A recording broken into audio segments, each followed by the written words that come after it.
Swala la kuchinja ni ibada. Kwa hiyo ikiwa ni ibada, basi natakikana masharti mawili. Sharti la kwanza ni mtu kufanya ikhlas katika jambo hilo, nia yake kuitakasa, asikusudie jambo la riya wala kutaka sifa wala kusifiwa au kutaka ukubwa au kujikurubisha kwa viumbe wowote, bali jambo hilo analifanya kwa ajili ya Allah subhanahu wa ta'ala. Lakini sharti jingine ni almutabaa, ni kumfuata mtume wetu Muhammad sallallahu alaihi wa alihi wasallam, kwa sababu yeye ndio waza njema, yeye ndiyo mwenye kuigwa. Amefanyaje na sisi tufanye, ameamrisha na sisi tufanye, amekataza na sisi tujiweke mbali. Kwa hiyo nawaeleza ndugu zangu Waislamu ya kwamba jambo hili ni jambo la ibada, na ibada yoyote ni lazima itimize masharti mawili. Ikiwa imekosekana masharti hayo mawili, basi ibada yako haitokubaliwa. Ikiwa haina ikhlas, Allah subhanahu wa ta'ala hawezi kukubali ibada yako, na ikiwa ibada hiyo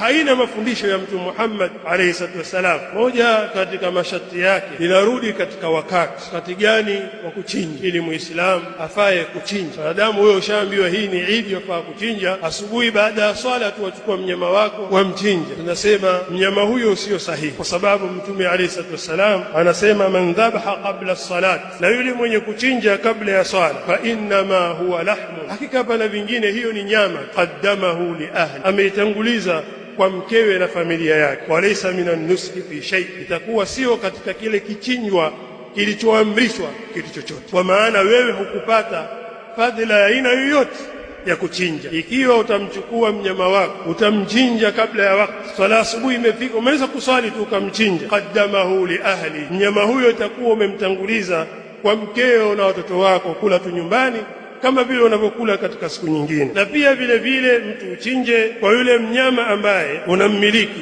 Kwa hiyo fala tasihu al-udhiya bima la tamliku, udhiya haitofaa kwa kitu ambacho wewe ukimiliki. Sema hawa ng'ombe wa mjomba, acha mimi nichinje mmoja wako, au kitu kimeibiwa, kal maghsub wal masruq, kilichoporwa au kilichoibiwa, mnyama huyo hatofaa kuchinja, kwa sababu kuchinja ni kujikurubisha kwa Allah subhanahu wa ta'ala, na kula mali za watu pasi na haki ni maasi.